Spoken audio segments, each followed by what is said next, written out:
This is CBC Here and Now.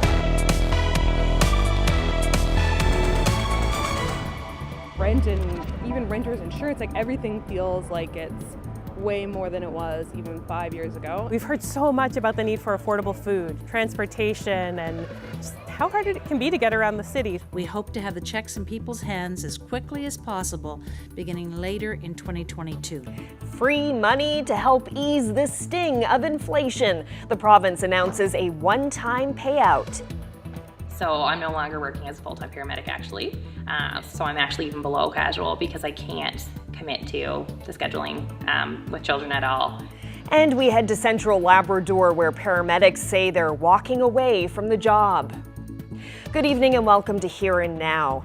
The majority of people in the province will soon get a $500 check. Higher earners will receive half that amount.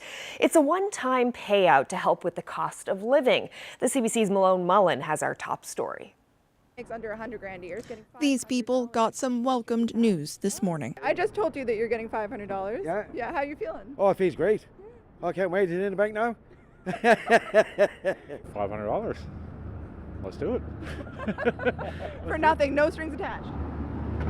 Sure, let's see it.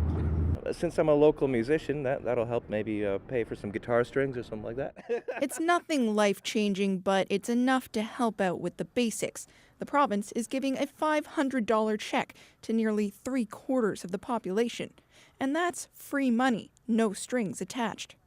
Anyone who filed a tax return last year and made under $100,000 will be getting that money, possibly before Christmas, no application needed. Anyone who made under $125,000 will also be getting some cash, just not quite as much. The Premier gathered his caucus together to applaud the announcement this morning. He stressed that this money will help now, as opposed to tax credits or other measures. We know the needs of every household in our province are different. And this cost of living check gives everyone the flexibility to put some money where they need it most, whether that's groceries or rent, home heating or gas. About 392,000 people will be getting up to $500. That cash injection will cost the government about $200 million. That means about 75% of the province will be seeing some of that money. Finance Minister Siobhan Cody says the province is able to do this because of increased oil revenues this year. But not everyone was impressed by the news. PC finance critic Tony Wakeham thinks the move was little more than political strategy. To wait until the House of Assembly opens to make this announcement, this should have been made months ago. And there was no reason not to make it because they know what their projections are for revenue, increased revenue from oil. So this, to wait, it's a disservice to the people of Newfoundland and Labrador. It should have been made a lot sooner. I'm glad it is made. I'm glad that the people of Newfoundland and Labrador are going to see a benefit. But again, let's take the politics out of this and let's talk about helping people where they need to be helped. NDP leader Jim Dinn said $200 million could have gone to public housing and increases to social assistance to help the most vulnerable.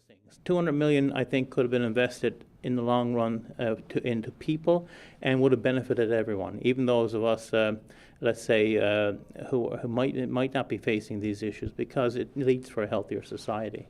It's a one-time payment meant to offset the cost of living. It's also up to each person to decide how they're going to spend it, and not everyone is keen to disclose that. I just graduated school, so I'm probably going to have to put it towards my student loan debt, honestly, which is really depressing to say. Malone Mullen, CBC News, St. John's. Well, staying with the cost of living, getting groceries is about to get a little easier for some folks in St. John's. Food First NL is launching a mobile grocery store that will be popping up at community centers throughout the city. They call it Food on the Move. Here's how it works. For folks who are living on a lower income, face those barriers around transportation, it can be just stressful to get to food. So if this becomes a vibrant community space where people can access the food they want, then I'll be very happy. Hi, my name is Sarah Crocker. I'm a program coordinator at Food First NL, and we're pumped to be offering and starting Food on the Move in St. John's. Food on the Move is a pop-up grocery store. We're focusing on fresh produce, so basics like apples, carrots, bananas, things that are just kind of everyday grocery items. We've heard so much about the need for affordable food, transportation, and just how hard it can be to get around the city. So this is an idea to pop up in different neighborhoods and bring that food a little closer to people. As Food First NL, we have a lot of experience bulk buying and working as a food hub.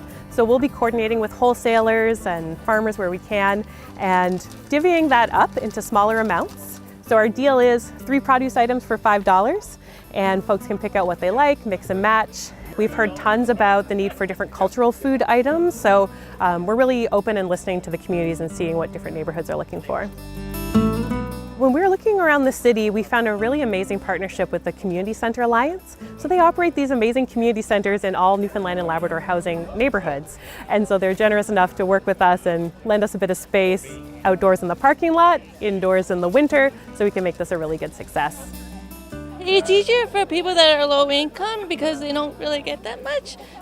And it's more accessible because it's just at this location. So they don't have to go to a grocery store and pay so much for a taxi. They can just come right here where they live around. Well, it's really expensive nowadays. The cost of living has increased dramatically, and a lot of people aren't getting the fresh fruits and vegetables in the food bank.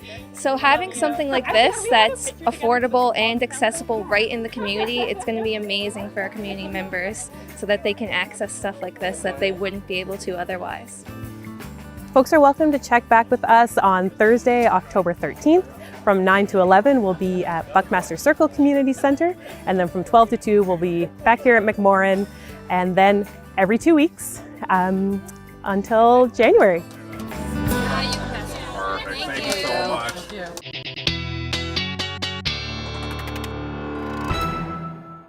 Good evening, I'm Heather Gillis, filling in for Ashley Braweiler over the next couple of weeks. Our weather story today, look at these highs, an absolutely beautiful, stunning fall day across Newfoundland and Labrador, 18 degrees in St. John's and 20 into Terra Nova. Equally warm in central Newfoundland as well today. 5 to 10 degrees warmer than seasonal in some parts of the province. I'll tell you where a little bit later, but we do have some weather on the way. Tomorrow looks like it's going to be a calm and cloudy day for the island. There will be showers in Labrador starting in the west and pushing east. Snow in Labrador as well in Nain, and it looks like there could be some snow into the weekend. Tell you about that a little later on Here and Now. Thanks, Heather. Well, the provincial government laid out its plans and priorities today. The details were in the speech from the throne delivered by Lieutenant Governor Judy Foote as the legislature prepares to reopen. As Here and Now's Mark Quinn reports, the message has a very different tone from the last throne speech. In April 2021, the King's representative painted a dire picture of the province's fiscal situation, saying the road before us starts with fully coming to terms with the extensive economic crisis facing this province. But she promised a course of action. My government will ensure that the cure is not worse than the disease. A year and a half later, in the newly refurbished Colonial Building, there's a very different message. Judy Foote delivered a long list of items the government is spending money on. Increasing the income supplement, increasing the seniors' benefit, a one-time benefit for those receiving income support, funding for electric vehicles and the infrastructure required for them to operate, and support for transitioning from heating our homes with oil to electricity. All that on top of today's announcement that more than 370,000 people in this province will each get up to $500 to offset inflation. As a province, Newfoundland and Labrador has moved from teetering on the edge of a fiscal cliff to planning to tuck money away in a future fund. Recent information on the government's website offers a clue as to what has changed. It says that while oil production was down compared to last year, the value of that production increased dramatically. That resulted in the second highest value on record for the province over the January to August period. The highest was in 2008. We don't know what that means to government coffers yet, but government officials say stay tuned. A fiscal update is coming soon, likely before the end of October. Mark Quinn, CBC News, St. John's. Well, COVID-19 has taken 4 more lives in this province over the last week. 3 of them were in the Eastern Health region, while the other was in the Western Health area. All were older than 70. The number of hospitalizations has dropped to 8. That's down from 13 last week. 1 person is in critical care. Overall, there were 193 new official cases of the virus in the past 7 days.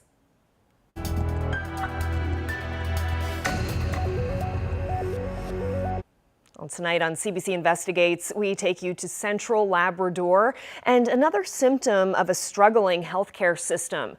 2 former paramedics are speaking out about their decision to leave full-time jobs in Happy Valley Goose Bay, all because of overtime and burnout.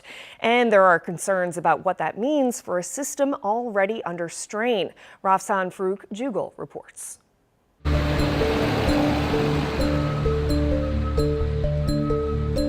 The hospital did own you. You had no time for extracurriculars, family, pets, nothing. The Labrador Health Center in Happy Valley Goose Bay is losing paramedics. Cody Lucenti saw many colleagues come and go during his more than 5 years working in the community. Most people, they would show up, love the money, and then quit 6 months later when they're burnt out. And we were a revolving door. So except for the 3 or 4 of us that stayed, everyone else was in and out monthly. And Lucente has now joined the ranks of those who've left the service in Central Labrador, saying he couldn't handle the workload anymore and had concerns about the impact it was having.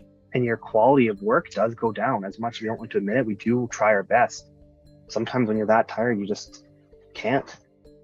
Documents obtained by CBC News through Access to Information show why. Paramedics have been working around the clock. In the past fiscal year, 6 of them at the Labrador Health Center clocked in over 1,000 hours of overtime. One paramedic in particular was averaging approximately 33 hours of overtime per week. Between regular, overtime, and standby, another was punching in more than 100 hours every week. So I'm no longer working as a full-time paramedic, actually. I'm casual on the reserve list, so I'm actually even below casual because I can't commit to the scheduling with children at all. Brittany Elliott moved to Happy Valley Goose Bay over a decade ago to work as a paramedic. Since becoming a mother, she has not been able to work on the job full time. And she says she's not alone. There's a nice few of us that had children that are no longer full-time employees as paramedics. According to Elliott, paramedics are often expected to take on additional work immediately after completing a 12-hour shift, which meant that workers would often be working 24-hour stretches at a time, hours which are pretty much impossible with those with family commitments. So to not have that work-life balance, I need to be able to go home and be the best person that I can for my family and my kids. And like I said, I just didn't feel like I could do both. The union representing the paramedics says the situation is not sustainable, and it's having an impact on the quality of service provided to patients. Data that I've seen is that the response times, for example, in Goose Bay and Sheshatshiu are not acceptable to national standards. So that tells us there's insufficient units as it exists now. So you can imagine now if you're losing paramedics or you're relying on overtime, that impacts response times. And that's the key thing. Currently, there are 8 vacancies for paramedics at the Labrador Health Center. If you're burning these paramedics out in 12, 18 months, there's nobody going to want to do that work. And most paramedics will tell you it is good work, it's rewarding work, and they love what they do, but they can't work the way they're expected to work in Goose Bay. Do you think you'll ever be a paramedic in Labrador again?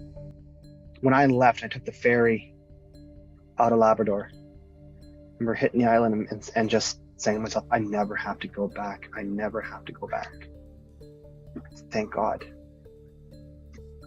Almost in tears. The people were lovely. The place is lovely. If you're an outdoorsman, if you're into camping, it's ideal. It's amazing. I just couldn't handle it anymore.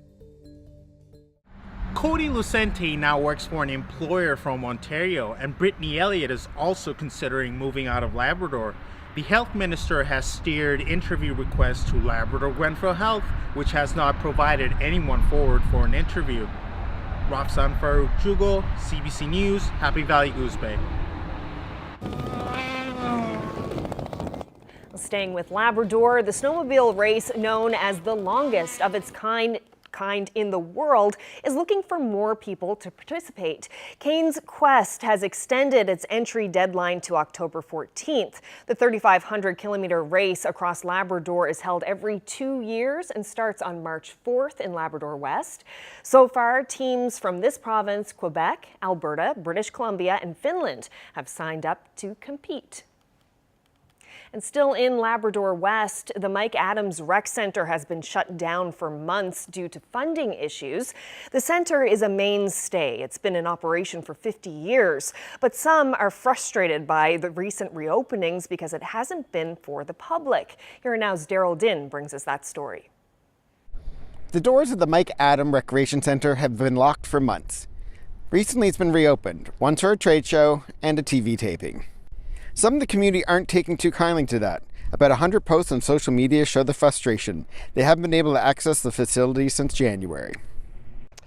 Well, I have to say I was a little bit disappointed, hurt for our residents, and a little bit puzzled. You know, it was 9 months ago when they closed the rec centre and said that they couldn't afford to keep it open. It all prompted a joint statement from the town of Wabash and Labrador City. The councils say a regional recreation committee has been created to look at long-term solutions. No details yet or dates. But they're saying they're closer to a solution now more than ever. Both say they're confident a long-term resolution is close, and they're thanking residents for being patient. This former town councillor is part of a group to save the mark. She supports events like the mining conference and the television taping, but says the choice of venue seems insensitive. And I don't understand how they can open it for, you know, the Minex and for, another show that was in here, Johnny Harris show. I will say, I want to say it very openly, that I am not against the Minex. I'm not against the Johnny Harris show, still standing. I think they're great things. However, I didn't think it was a great choice for our council and our town to decide to open the rec centre for those things when they can't open it for their residents. In a later statement to CBC, the town of Wabash said the rec centre, while idle, is still a municipal building that can be used in some capacity. It said there wasn't enough space to host the trade show at the hotel, and still standing was an opportunity to showcase the centre as a part of the town and region. But still, some aren't satisfied. Why is the rec centre not open? I know that you're going to say it's because of the swimming pool. Well, why not keep the rec centre open and keep the swimming pool closed till you come to some kind of conclusion? There was a lot of people who used the gym, who used the bowling alley, who used the weight room. There's no explanation you can give me or the residents of Lab West that will suffice right now. With winter coming, residents are eager to see the rec centre reopen. Labrador City says it's difficult to project when that will be. Daryl Din, CBC News, Wabash.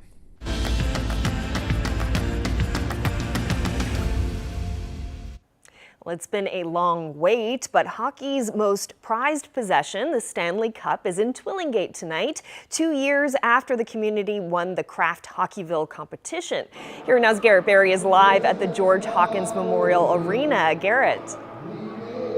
Hi there, Carolyn. Yeah, the COVID-19 did delay this party for a couple of years, but as you can see, it's on. You can probably hear the music playing behind me. This is the celebration, the community celebration for Twillingate from that 2020 Kraft Hockeyville win. So tonight there's some music, there's games, there's some autograph signings, some merchandise to be bought. But throughout the day today, there was also some special visits around town. Take a look. Finally here, Kraft Hockeyville did in Twillingate. I knew that there was like something happening at the school, and that when we came to gym class, our gym teacher was like, yeah, you guys are just going to have a little game, so that was all that we knew. And then they brought the Stanley Cup and everything, and it was an awesome experience. And you're having some bonding time with Yuppie behind you. Yeah. When it originally happened, me and like a bunch of my friends were just like watching the like live show when they announced it, and like we all went crazy. And then like over the 2 years, it kind of just like died down. But now this year, it's like really like come back to life. Today was awesome.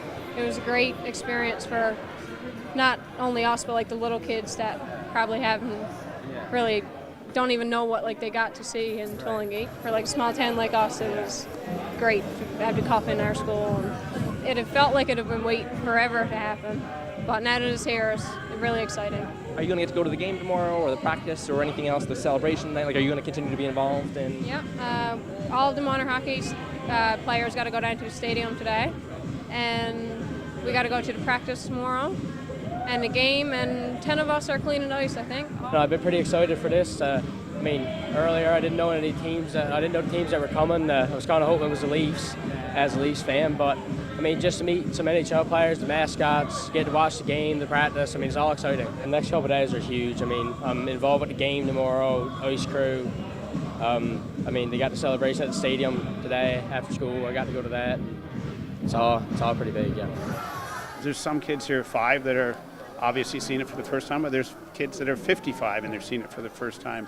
And I think that's what's so emotional about it, is they all have their memories, and it's so special for them, and the opportunity for the NHL and Craft Hockeyville to bring this to the communities across Canada, and especially Twillingate here. We've waited, 3 years now for this. It's a special moment for them, and everyone that's been involved, the volunteers, it's huge, and that's what it's all about.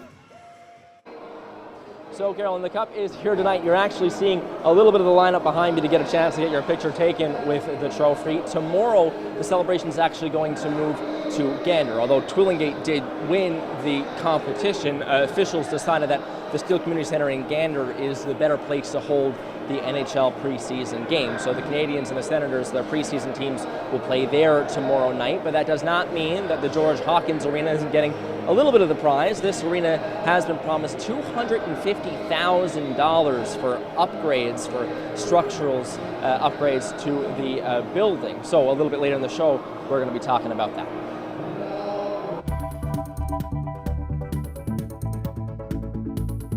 Above seasonal temperatures in Newfoundland and Labrador today. It was 10 degrees warmer than normal in one part of the province. Tell you about that after this.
Again, an absolutely beautiful day here in the province. 18 degrees in St. John's, 20 in Terra Nova, 19 in Gander and Deer Lake today. So let's talk about just how much above average that is for the province. Again, like I said, 18 degrees here in St. John's today. Normally it's about 13 degrees in St. John's, so that's a full 5 degrees warmer than normal. Heading into central Newfoundland here in Gander, where it was 19, normally it's 11, so we've got an 8-degree difference there. But the real big difference in the province today was Mary's Harbour. 19 degrees there today. Normally their daytime high this time of year for the beginning of October is just 8 degrees, so pushing 11 degrees warmer than average today. So, very, very warm temperatures across the province. I called it Environment Canada. No records have been broken, though they were kind of pushing into that territory. Let's take a look at our future tracker now and take a look at how things are shaping up this evening. So we're going to have some cloud move into the southwest coast and across the Avalon and Burin Peninsulas, building along the northern peninsula. And the real story here is in Labrador West. We're going to have some rain push in overnight, and that rain is going to move across Labrador. So by tomorrow morning, we'll have some showers in Happy Valley, Goose Bay. It's going to move on out to the coast, and then up here in Nain, it looks like we're going to have about 2 centimeters of snow accumulate there. Into tomorrow morning, it looks like we are going to have some cloud cover into the Avalon Peninsula as well. So taking a look at our overnight lows, it's going to be partly cloudy for St. John's and Marystown, 10 degrees. It's also going to be 10 in Port aux Basques. Skies will be a little clearer there with a few clouds. Corner Brook, it's going to be just 1 degree overnight, so it's going to feel quite chilly there. 7 into central Newfoundland and about 8 in St. Anthony and the Straits. You can see that rain here in Labrador City, Wabush area, 3 degrees overnight. Chance of showers like we were just talking about in Happy Valley, Goose Bay. Clear skies in Cartwright and some cloud cover in Nain before that snow moves in tonight. Winds light pretty well all across the province. Picking up the future tracker tomorrow morning, it looks like that cloud cover is going to continue to move across the island and will be fully cloudy here on the Avalon Peninsula. Labrador, it looks, you can see those showers moving right across and out and some of that snow. And then here we go. When you're leaving work tomorrow on the Avalon Peninsula, it looks like you're going to have a few showers start to push in, some showers on the southwest coast possible as well, and that is going to intensify going into Friday night. Let's take a closer look at how tomorrow will shape up. You can see here in Fairyland down on the southern shore, some of those showers pushing in 14 degrees for all of the Avalon Peninsula.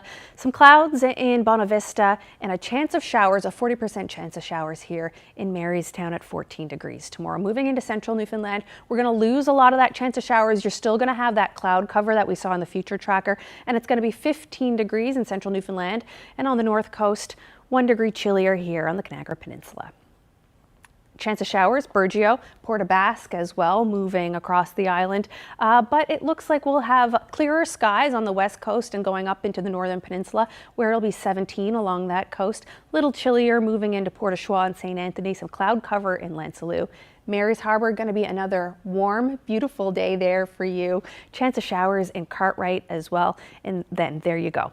That's the rain that we were talking about. You can see that moving across with your temperatures ranging from 5 in Nain with that snow, 2 to 4 millimeters of rain and 11 degrees in Makkovik, and 16 in Happy Valley, Goose Bay with your chance of showers. And you can see that rainfall accumulation there.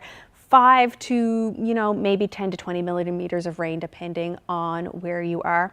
What's your forecast going to look like going into the weekend? Well, we'll have more of that later on Here and Now. Well, we're live tonight at the George Hawkins Arena in Twillingate. And yes, the Stanley Cup is in the building. That's because this community is celebrating its Craft Hockeyville win. And Grant White is one of the many, I guess I would say, who helped put this town put it together. I'm just wondering how you feel at this moment. It's been 2 years. It's finally here. Listen, what a great day. Stanley Cup came to town. A couple of alumni came to town as well. Obviously, Phil Pritchett, keeper of the cup for 35 years. You know what? So much community support right now. It's been an unbelievable day. You guys have had to wait a few years for your chance at this. Does it make today a little bit sweeter? You know what does? Listen, COVID, halted, I guess, the celebrations for a couple of years, but you know what? Here we are now. Everything came together, and the longer the wait, I guess, just made it a little bit more sweeter. But we got a good party going right now. Right. From start to finish, I wonder if you could tell me how much work went into making all of this happen. Boy, I don't know. That's a tough question. You know what? With the number of volunteers that we have, the great local organizing committee, many volunteer hours put into this, hundreds and hundreds over the last couple of years. But you know what? It was all for a good cause, for our community celebration, and it's worth every hour spent. On the show a little bit earlier, we saw some of the video of the Stanley Cup visiting, the children in school. A lot of schools came together to make that moment for the kids. I'm just wondering what you hope this will leave for the children in the community in Twillingate. What is this memory going to mean to them 2, 3, 4 years down the road? Listen, it's great when the Stanley Cup comes. It's a once-in-a-life opportunity for not only adults, for kids as well. But I think more important than that is, we won $250,000. We're able to provide some necessary upgrades to the arena, the George Hawkins Arena here, so to keep it operational for many years to come for many of the user groups here, but in particular, for the hockey group, it's Craft Hockeyville. So, to keep this rink operational, it means a lot to us. And that's really, my understanding is that's seriously going to extend the lifespan of this building, right? I mean, this building needed some major work, and now it's happening. That's definitely, so most of our renovations are going to take place in the spring of 2023. Roof upgrades, mechanical and electrical upgrades. We got $1.2 million. We just leveraged our $250,000 as a municipality share. So again, the longer we can keep the doors open, the better it is. So it was a win, for all, especially our kids. Well, Grant, thank you so much for all of your time and for all of your work, I guess, of putting this together. And I guess we're going to see you maybe at the game tomorrow night? You definitely will see me at the game. It's going to be a blast. Thank you so much. That's Grant White, one of the organizers of the Craft Hockeyville Committee here in Twillingate. As I mentioned, the party is moving to Gander tomorrow when the Montreal Canadiens preseason and the Ottawa Senators preseason team play at the Steel Community Centre in Gander. A lot of excitement. Thank you so much, Garrett. We'll check back tomorrow ahead of that big game.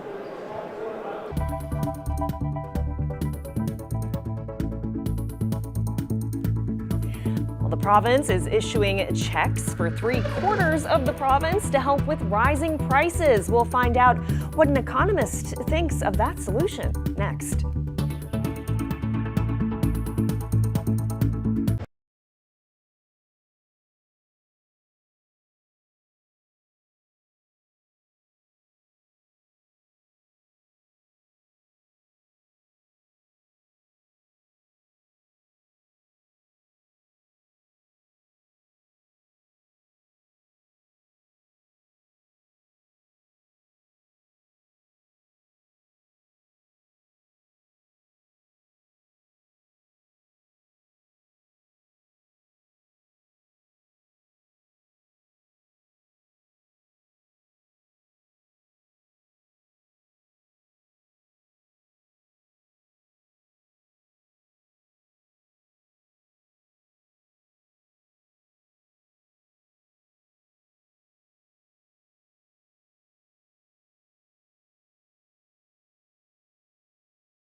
Well, now back to our top story. Depending on how much money you make, you may be among the 392,000 Newfoundlanders and Labradorians who will be receiving up to $500 from the provincial government. It's a one-time payment that's meant to help you with the higher cost of living.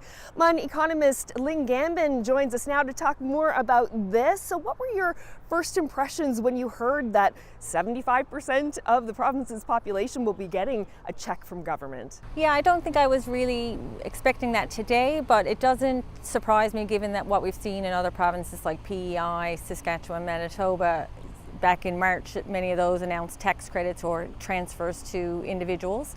Maybe a bit surprising is that it's so wide sweeping in terms of the kind of high, sounds high on the face of it, threshold, and that it's based on individual earnings or income rather than on household composition and things. What kind of economic impact could this have? You know, injecting $200 million into the pockets of this many people. Well, it really depends on what people do with the money, and I wouldn't be too concerned that it's going to put an undue pressure on demand and pump demand up even higher and make an impact on inflation.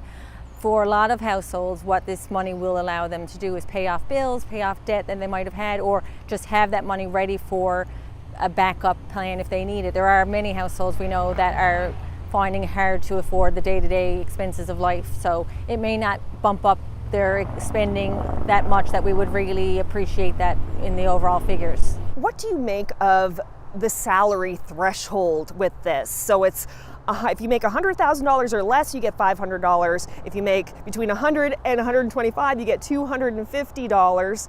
What do you make of this approach in terms of benefiting people and the economy and the province's fiscal situation? Well, in a situation like this where we're facing really high inflation, high cost of living, we've just come out of COVID and people may have lost jobs or sources of income as well. There is a balance that I guess the government is trying to find between getting money in the hands of people that need it quickly versus doing something very fine-tuned that really targets it down to the ones who are most at need. So a six-figure income doesn't sound very low to most people, but it depends. If that's only $100,000 as one earner in a household that's made up of many more people, then that $500 is going to be helpful. A threshold has to be chosen, so there's some rationale behind that. How government comes up with that and makes that decision is based on various things that they might be looking at about maybe how many earners we know are in different households and so on. But it is a choice, and no matter what the choice is, you can kind of criticize it or like it or not like it. If you chose 50,000, would that be too low? If you chose 125 or 150, we can have arguments that it would be too high. What does this tell us about how the province is doing fiscally, financially right now? Because it wasn't too long ago, we were in crisis mode. The provincial government could barely make payroll. There was talk of bankruptcy, and now this. What does this tell us about what we could see in the fall fiscal update? Well, from the press coverage today, I saw that it's looking pretty good because of oil prices, which is just a good turn of fortune for us. It doesn't mean the problems have gone away. They're still we have debt, we have deficits, and that problem doesn't go away. I guess the objective is to not have households or people suffer too much in the short term, and hopefully government is still keeping an eye on the overall situation that we're in. It's unlikely that our fortunes have turned around that much that this will be something that's continued or expanded in some way. And Premier Fury did say that it is a one-time benefit to people or payment or transfer to people. So it's something that's meant, I think, to alleviate problems that people might be encountering right now. It does add into the budget and the spending that we have, and that's not a good thing from a fiscal perspective, but it is about that balance of helping people out and trying to do what we can afford at the present moment. It'll be interesting to see how people react to this. I'm sure there will be people who will be celebrating and criticizing as well. Lynn Gambon, thank you so much for this. Thank you.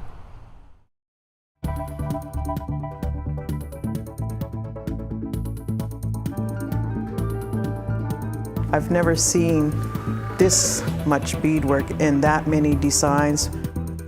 3 Mi'kmaq artists work for thousands of hours to complete a replica of a 180-year-old regalia. That story is next.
Hockey Quebec says it's lost confidence in Hockey Canada and will no longer be transferring funds to the sport's governing body. Prime Minister Justin Trudeau says it's clear the organization's executives don't get the seriousness of the situation. It boggles the mind that Hockey Canada is continuing to dig in its heels. Parents across the country are losing faith or have lost faith in Hockey Canada. Certainly politicians here in Ottawa have lost faith in Hockey Canada.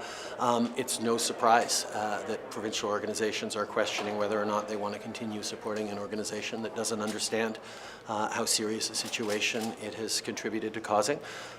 Hockey Quebec is the first provincial or territorial organization to express no confidence in Hockey Canada. The Federation's board adopted a motion saying it does not believe the organization's current structure can change hockey culture. Hockey Canada continues to vigorously defend the leadership despite widespread criticism of its handling of alleged sexual assaults and the way money was paid out in lawsuits. 12 days after Fiona ripped through Atlantic Canada, certain provinces are still feeling the fallout. On PEI, crews are still making headway. Just under 8,300 customers are still without power. Across the island, some schools are still closed because debris and downed power lines in surrounding streets have made their areas unsafe. In Nova Scotia, the number of customers without power has dropped below 7,000, but it could be days yet before everyone can switch on the lights. 2,751 hours. That's how long it took 3 Mi'kmaq artists to complete a replica of a 180-year-old regalia. That's when British Captain Henry Dunn O'Halloran was given a ceremonial outfit by Mi'kmaq Chief Joseph Mali-Ikabich. The original regalia was crafted by 3 Mi'kmaq women who were not historically acknowledged for their beadwork, but now that history is coming back to life. Take a look. I've never seen this much beadwork and that many designs. It's kind of like having a piece of history come home. I think it's amazing to look at it and know that we can recreate it. It's sitting in front of you right here. How does it feel? It's almost unbelievable that it's actually finished because there's just so many hours of work and just 2 beads at a time. It's exciting and then sad at the same time, but it was such a beautiful experience, and getting to see a lot of the designs that my ancestors did that I never even knew about. The original, I remember my mother showing me photos of it, and it kind of just always, the picture of it was always around when I was, younger. So, everything was, always inspired by, the Mi'kmaq designs. At least right now, there's names and faces to bringing this kind of style and beadwork back, because the ones who had originally made the original one, they only knew them as just 3 individuals. And their names at the time in history weren't honored or anything. It was created. And so I think in another sense that this is another way to, honor the ones who made this beautiful project. So when they said we're going to have 3 different designers come in, you guys work as a team, I was all for it. So why did you want to pursue this project or get involved in recreating this iconic piece? It's insane to be able to work on a piece that was so historical, and it's actually a piece that I've referenced my entire life, with everything that I do, and it has inspired all the designs that I've ever created.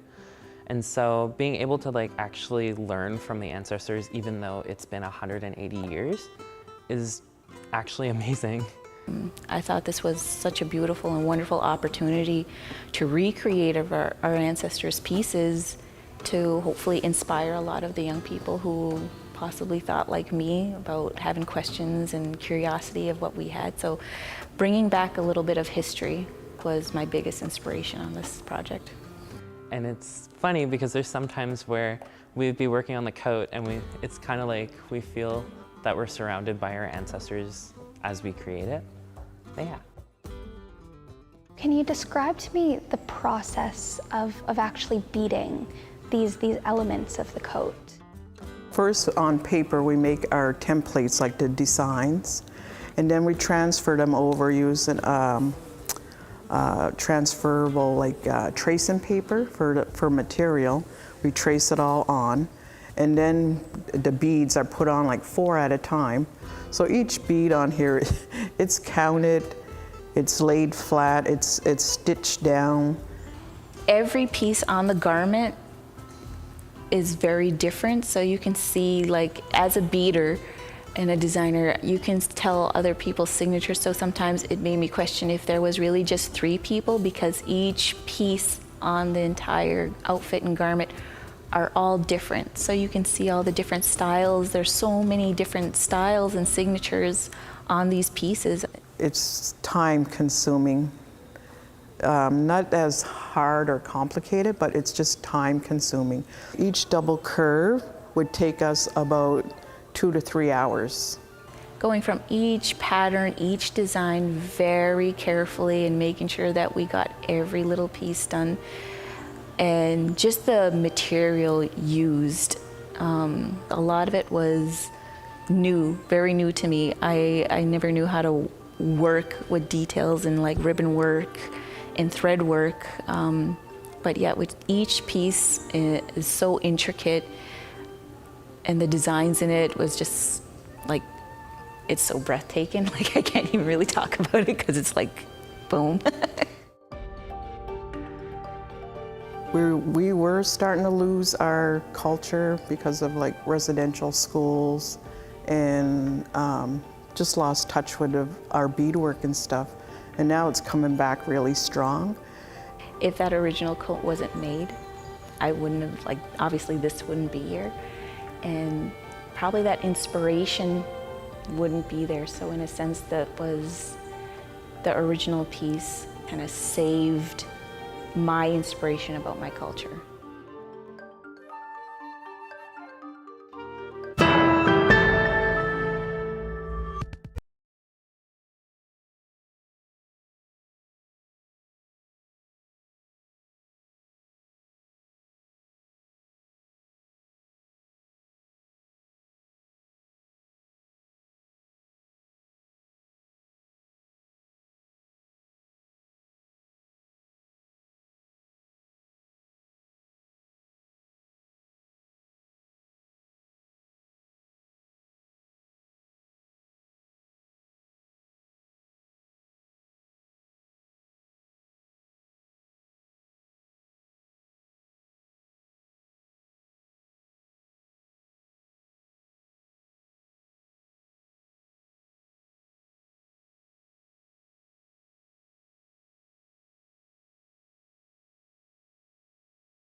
All right, well, let's look ahead to what Thursday, Friday, Saturday has in store. All that warm, beautiful weather that we have just experienced. Well, it's going to change a little bit. Let's take a look here at our future tracker. Thursday evening into Friday overnight, we're seeing rain pass through the Burin and Avalon peninsulas, and we can see a little bit of snow rain mix here for parts of Labrador going into Friday evening. And it looks like our temperatures are going to be a little cooler here in St. John's. We see a lot of rain for the eastern part of the island here. Clearer skies on the west coast and into central and the northern peninsula. But we see, that chance of snow rain mix in Happy Valley, Goose Bay and in Labrador City on Friday at 1 degree. Chance of showers out on the coast, but it looks like a beautiful day with some sun and cloud in Nain with 5 degrees. And then let's look ahead to Friday overnight. If you're going to be heading out into the weekend, you can see some of that snow and rain move across Labrador and into the island portion of the province for right now. And it looks, there you go, you can see more seasonal temperatures there in the mid to upper teens for most of the island and down into the single digits for most parts of Labrador. Let's take a look at your 5-day forecast now. It looks like for St. John's and the eastern portion of the province, we are going to have some precipitation bring us in through the weekend on Saturday, clearing off Sunday into Monday. Now into central Newfoundland. You know what? You got rain Saturday and Sunday on the weekend, clearing off on Monday. Same thing here for Western Labrador. It looks like you're going to end your work week with some sun and cloud, but right on into Monday, a chance of rain. Some snow in the forecast for Western Labrador on Friday and Saturday, and a chance of it again on Sunday. And it looks like a bit of a mixed bag for Eastern Labrador with some rain, chance of rain Thursday, Friday, cloudy on Saturday before, snow rain mix moving in, possibly on Monday. Now let's take a look at this beautiful weather photo, and this photo comes from Alicia Chalk, and she tells us that this cabin is a 50-year-old cabin and it's been in her family for quite some time. These flowers in the foreground, her great-grandmother planted those, and she is trying to continue their family traditions. If you have any beautiful photos to send us, you can do so at nlphotos@cbc.ca. And Carolyn, that photo comes from Mulligan, which is a bit north of Happy Valley, Goose Bay, from Alicia. Interesting. Okay, beautiful shot. I love those flowers. They look like some kind of lupin, but I couldn't quite tell. Really nice. Yeah, they're really pretty. So this is day 2 for you doing the weather. You're going to be filling in for Ashley for the next couple of weeks while she gets married. She's getting married this Monday, and I get to be a bridesmaid in that wedding, so I'm really excited about that. How exciting. Yeah, but how are you finding the weather so far? Excellent. 2 gems of a forecast to deliver. Hopefully we can keep that up over the next couple of weeks. For sure. Well, thank you so much, and thank you at home for joining us tonight. Good night.